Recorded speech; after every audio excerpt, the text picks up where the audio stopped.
You've just stepped into the Midlife Revolution Unleashed, your space to ignite possibility, redefine purpose, and embrace the power that comes with age and experience. Co-hosted by yours truly, Coach Wayne. And I'm Coach Stacy M. Lewis. We are two seasoned coaches focused on the midlife community of color. This isn't just a podcast, it's a movement. In a world that sometimes forgets the power and the wisdom that comes with age, we are here to ignite a revolution and rewrite the narrative of this incredible journey. So, whether you're navigating your career, growing your business, rediscovering passions, or challenging the status quo, this is your space. So, buckle up. Let's dive into the Midlife Revolution Unleashed. We're back. Thought you could have gotten rid of us, but we're here to stay. Stacy, it's another week. It's a short week, and I'm loving it. So it's absolutely, I love these short ones. Today, this is Midlife Revolution Unleashed. You're at the right place at the right time. I'm Coach Wayne, the VIP coach, helping men, Black men, through midlife so that their second half could be their best half. And anchoring with me is none other than Coach Stacy. Oh, Wayne, that extra day has done you some good, huh? Welcome, everyone, to the Midlife Revolution Unleashed. As Coach Wayne said, I am Coach Stacy M. Lewis. It is my honor to be here. I'm a nonprofit executive. I am a coach to midlife women, and I'm a lover of God and his people on most days. And so it is always exciting to be here, and our hope and greatest pleasure is to be able to bring hopefully some actionable information, some insights, ask yourself some great questions, and to say good evening to some of our favorite people like Delane. Good evening, Delane. It's always a joy to have you in the house. Good evening, Lady D. And Stacy, you know, today we wanted to talk about folks that are going through career changes. And sometimes this is not voluntarily done. You're nudged out, or you see the writing on the wall and you sort of act swiftly and quickly, but really it's not something you'd have done with the greatest option available to you. So anyway, Stacey, we're going to talk about that today. Career changes. Yeah, I think one of there were a couple of interesting hooks that we considered as we were preparing for the show. And one is from setback to strategy, thriving after unexpected career change. The door may have closed, but purpose didn't vanish. Let's talk about turning job loss or dissatisfaction into bold next steps. So I think that this is a really timely subject matter, because if you are in the employment space, we'll say, or even as an employer, but if you're in the employment space, you are witnessing a lot of turmoil, and whether it be folks getting laid off from big companies, or individuals really feeling a sense of job dissatisfaction, those feelings, those experiences prompt change or prompt the need for change. And so what we want to talk about today is the need for change and how to move that forward. I don't know, Coach Wayne, if you have any stories. Y'all know Coach Wayne can give you a story if you have any stories about whether it was a forced or a chosen pivot as you were in the midst of your career. Yeah, I want to tell you, I've been fired before, and it's not a good feeling. I've been fired before, but it's at the level where it was when you're asked for your resignation. It's at the higher level that I was as a leader, overseeing 4 locations, right? I had gone through a major breakup and was so deflated, so depressed, just lost sense of things that I was responsible for and supposed to be doing, and therefore wasn't carrying my responsibility as I needed to. And Mm. so, that became a stress. And I had in this organization won about 6 years over a period of time of excellence award as a staff, as a leader. So, I knew my stuff. But when it happened, Stacy, it meant a career change. And I had been so attached to this for so long, it became a part of my identity. So I was left feeling totally empty, not knowing. I had to withdraw, though. And, I was in therapy for a while, but I had to withdraw and ask myself some very poignant questions. Yes. What beyond the job and who was I? And I had to realize, the job didn't totally make me. And in terms of meaningfulness and my why, I had to determine what I needed to be able to move on.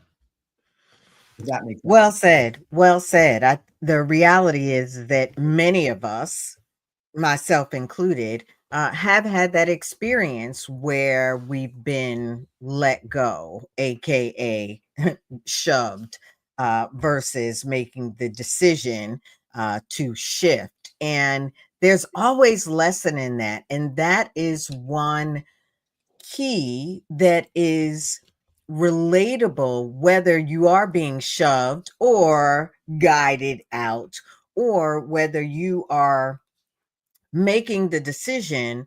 It is that you want that decision, the actions, not to define you, right? But to really move into the process of the shift with a sense of your value as a human being and your values.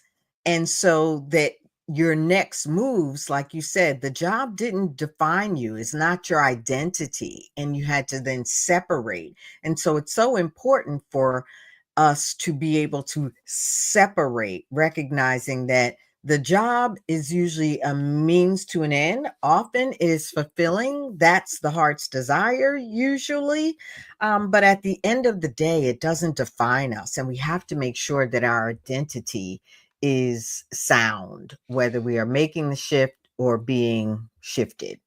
So, Stacey, it brings up the concept of what we call values again. Mm. There are means values and there are what we call end values. And when you're making a shift in terms of your career, it's important to recognize that the job is what we call the means to the end. This is what we Mhm. call the means value.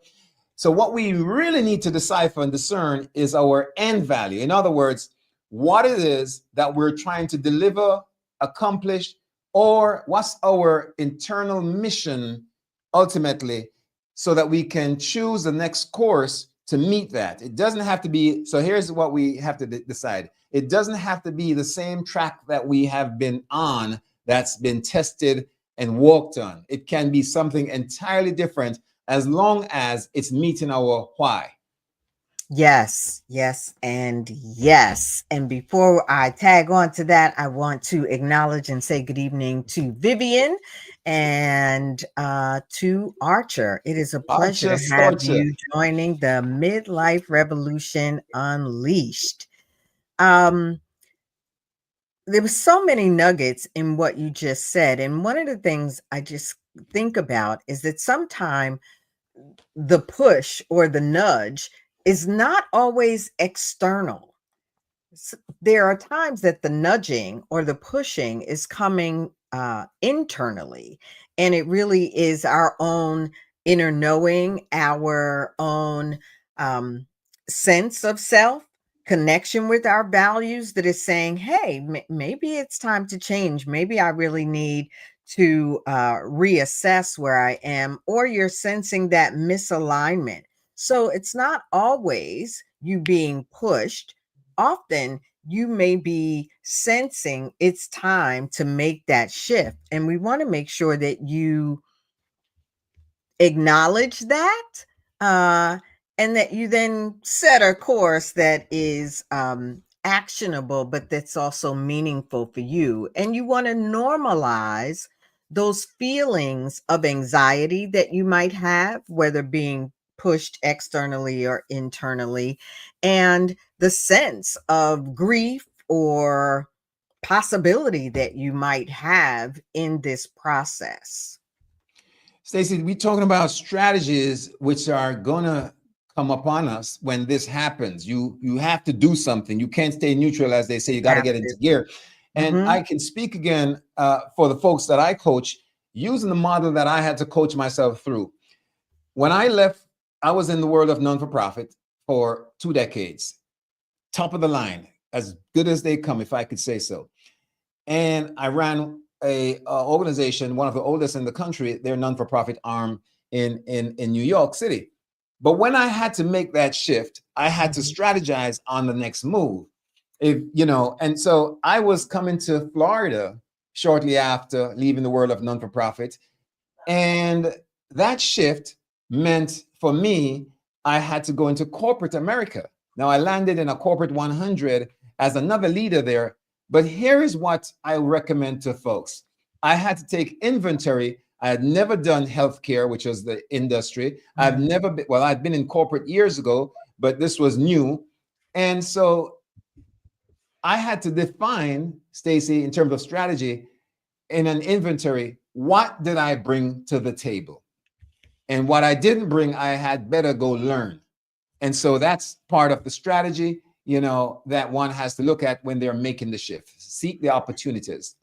Absolutely. I think you really jumped to a great place in the conversation, and that is the reality that there are practical strategies. We get to choose whether we are going to embrace and implement practical strategies or whether we are going to stay in a position where the situation is driving our actions. And so you talked about that earlier. You talked about values. We want to acknowledge that one strategy, one important strategy, is to really acknowledge your values and to begin to identify, not just in your mind, but whether you write things down on paper or in your device notes, but to really ask yourself, what do you truly like and or dislike, whether it be about the current position you're in as you're feeling that shift to move, or whether you have been ushered into the next experience and you want to really redefine your self and reconnect with your own likes and dislikes before you move forward. Stace, that's well taken. If someone would ask me now, Wayne, I'm about to shift careers, what are the steps to take? I'd give it to them like this. First, you have to give yourself grace and don't beat yourself up because this happens every day. It's not the end of the road, right? Again, your identity doesn't have to be defined by your career, not fully, right? There's a part of it. But also take an inventory of your strengths. And what I mean by your strengths are the things that you can do without much effort and probably better than most other people, right? These are your strengths. We want to define what those are, because you want to make sure that you're aiming the right direction so you can get that sense of fulfillment, and performatively you want to be able to crush it with your next move. I would also say, Stacy, that look at, again, we said it, your values and your why, to make sure that the next step is in alignment with that, so that you're not just visiting in terms of transient movement, but you're actually making a real move. Yeah, I'm going to add to that list, but not until I say, hello, Curtis. You are one of our favorite coaches as well. And good evening, Sister Audrey. It is always a blessing when you are able to join us at the live stream. Stace, we got to holler, I'm sorry, at Facebook folks. You see, we got Lisa Johnson, Judy Brown, Vivian, and Delane, and Archer. Forgive me, Facebook folks. Yes, hollering at you. Thank you so much for tuning in and joining us at the Midlife Revolution Unleashed. Let me add to your list, Wayne. Part of those strategies or those actions, your action plan, is I love where you said inventory your skills. I would add begin to identify and tap into your network. I would add, kind of looking at really who's in your corner as you think about your network. And seize low cost or free opportunities to upskill. Think about where you want to go and what add on to your skill set, to your strengths that you mentioned, would really benefit your forward momentum. So I just wanted to bolster up that Yeah. list of yours a little bit. Thanks, Stacey. I'm glad you brought up network because I help people with a strategy for networking. See, some people don't understand truly your network is your net worth in many ways. A lot of times it's not just who you know, but who knows you. In other words, one of the things I tell folks to do, for example, if you know you're moving and you want to get into another part of the job market or industry, job boards typically don't give you the inside scoop. Everybody is applying for the job boards. It's public. And only after it's not filled up from the within does it go out there. People don't know that. So the job board, by the time it gets to the job board, it's the dwindling, so to speak. Now, here is a quick tip. When you're strategizing for networking, you want to groom someone where you want to be long enough, not just jump in and say, tell me about a job or give me a break, but you literally go into their profile, engage with them over a period of time, add value. If you know that the person is an avid golfer, send them a copy of a golf magazine, just stuff. And after a while, then you can raise the question to say, hey, by the way, I'm looking, do you know anyone within the industry or your organization that is hiring? I love it. I love it. Yes, you certainly want to connect with people that are either doing what you want to do, that are where you want to be. There's value there. Even if it's just that type of informal interview, where you just, can we hop on a coffee chat? And, I'd love to just share where I am and pick your brain for, 10 minutes. You just don't know how those little things can really ignite possibilities. Stacey, you talked about the redoing of the resume as we upstart and reinvent ourselves. And that's so key as well. Gone are the days where you write a resume and list the things that you did. Those are job descriptions. Resumes now, to be seen, first of all, they're screened by AI tools.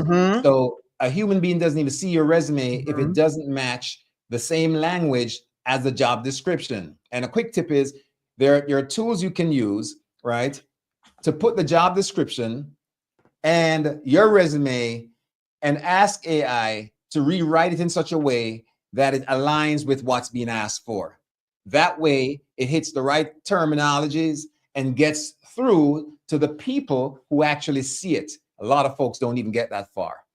And when you do that, Stacy, you write your resume with what we call using impact statements. So Right. We don't want to know, I mean, as someone that hires, we don't want to know just what you did, right? All of us have the ability to do things. We don't want to know just what you did. We want to know the change that it made, the impact, as you said, the impact statement, the impact that it had on the last company, on the last business. And even if you're an entrepreneur and someone that is looking for employment or engaged in employment, I think that I would kind of fit into that bag, right? You want to make sure that you are connecting the dots, as you said. So you're not just sharing information about what you did or the impact you had, but really you're connecting the dots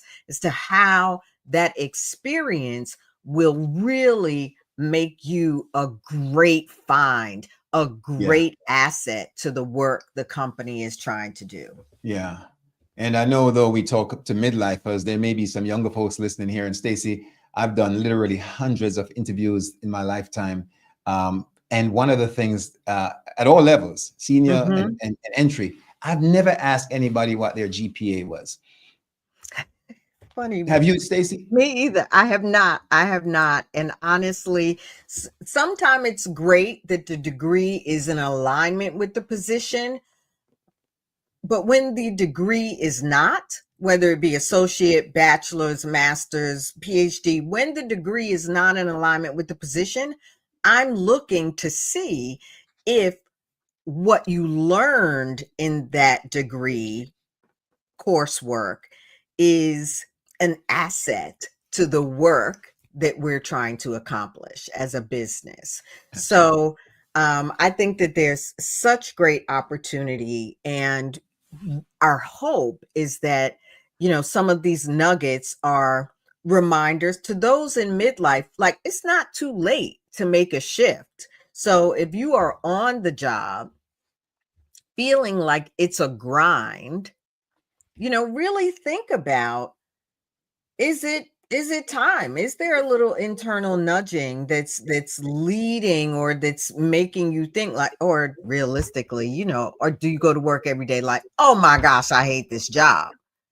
So is that really how you want to live out the rest of your career?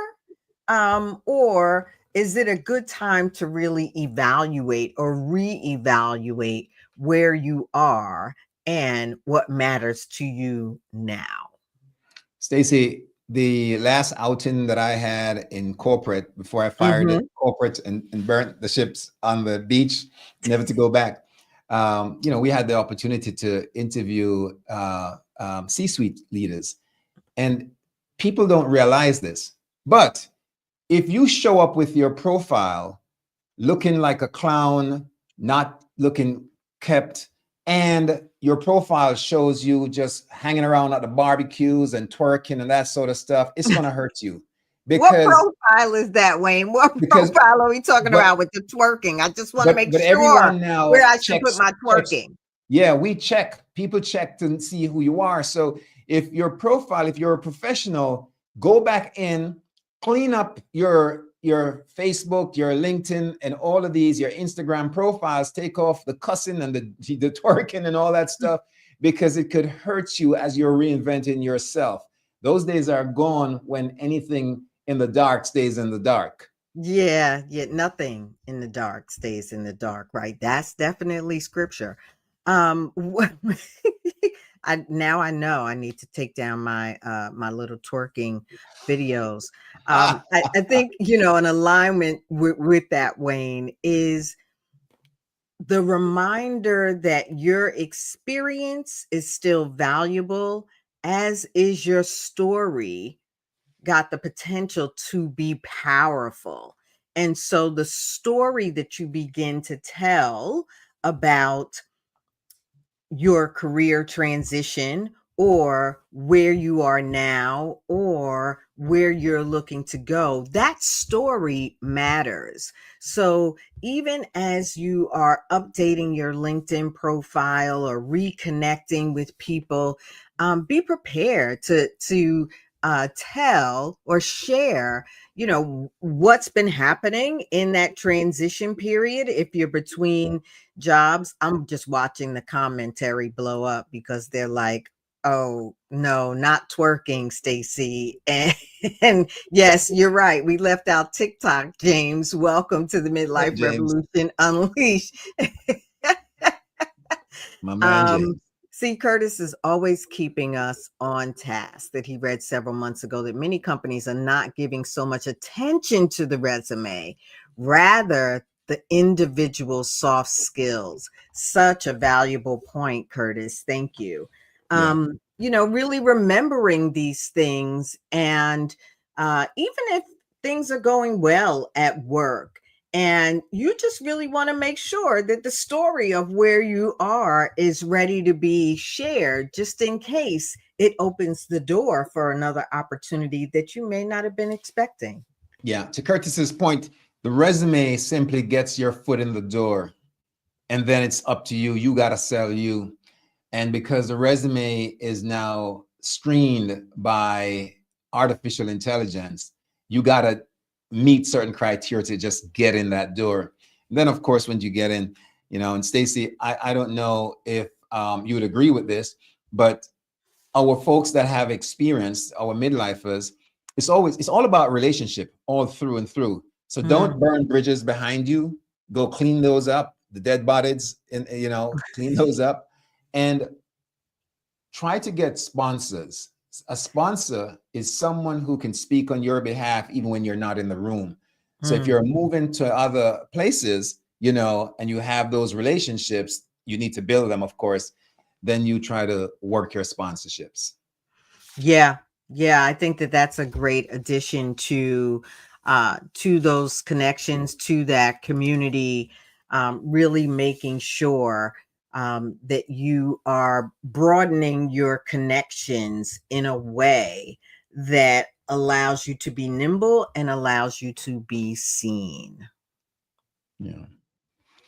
Stace, I know you always have a wise, the book of, yes, The basic instructions before leaving Earth, that book. yes, yes.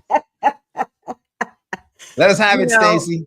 I think that one thing about career is that it is a place or a space, an arena where it is easy to get discouraged if your career is not thriving, or if you're in a dry season, so to speak.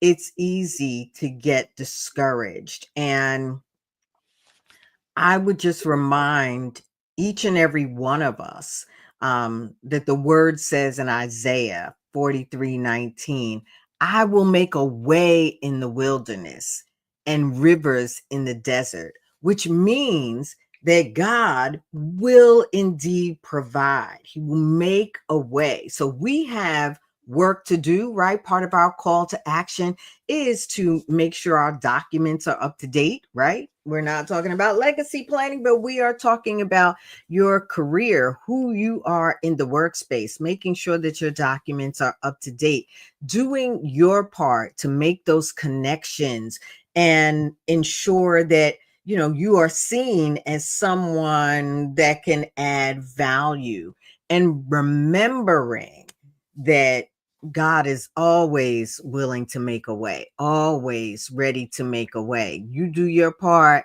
God will do his part. He's making a way in the wilderness and rivers in the desert. And Stacy, always lead with an attitude of gratitude, right? Because where Yes. there is, while you're busy saying what you're grateful for, there's no room for disgust and negativity. The two can't hold the same space. And so even if you have been asked to leave, terminated, fired somewhere else, don't go in and say anything negative about where you're coming from. No, nothing, because it only says to someone that, oh, that's, how they would potentially leave us, even if they left on good terms, right? They would begin talking negatively about their experience. Gratitude, gratitude and generosity are really going to help us move forward, even in those what seem like dry seasons, or when we're in the wilderness between jobs, or looking to leave a job, or being pushed out of a job. It is that gratitude and the generosity that is going to save the day. Stacy, it's almost that time. It's almost a wrap. Stacy, how do people get in touch with us? And I know we have it in the show notes, but you do such a great job working with the women that you work with, Stacy. I think we ought to just tell people how to find you. Well, the reality is, Wayne, if you are checking us out on LinkedIn or Facebook, you know how to reach me. And at the same time, we always make sure that our contact information is in the footer of our podcast, The Midlife Revolution Unleashed, which you can find on your favorite podcast player. And if all of that doesn't work out well, I can be found at thestacymlewis.com. That's where I am. Hey, I can be found at viptransformativeliving.com. That's my my website. But if you want to send me something directly, I'm going to bypass all the frills and thrills. Just Wayne Dawson, VIP at gmail.com. That's not my business. That's my personal. Send it to me and we'll set something up. I'll see if I can get you to the top. What? I have no doubt you can help folk get to the top. I, Stacy, am always cheering you on. Indeed, we are so appreciative of each and every one of you for joining us tonight on the Midlife Revolution Unleashed. Don't forget to tell your friends in the community about our great podcast and let us know what you'd like us to focus on in an upcoming episode. We would love to hear from you. So, till next week, same time, folks. Ciao. Have a wonderful short week. Bye now. That's right. Show gratitude. And there you have it, folks. This week's episode of the Midlife Revolution Unleashed. Hey, we truly appreciate your spending this time in this space with us. Join us next week at the same time as we dive into relevant topics and present solutions to spark new thinking and empower your midlife journey. And don't forget, if you enjoyed today's episode, let us know in the comments and share it with others. And of course, remember to subscribe, share, like, hit that notification bell. You are the Midlife Revolution Unleashed. I'm Coach Stacy, and I'm cheering you on. And I'm Coach Wayne, and I'll see you at the top.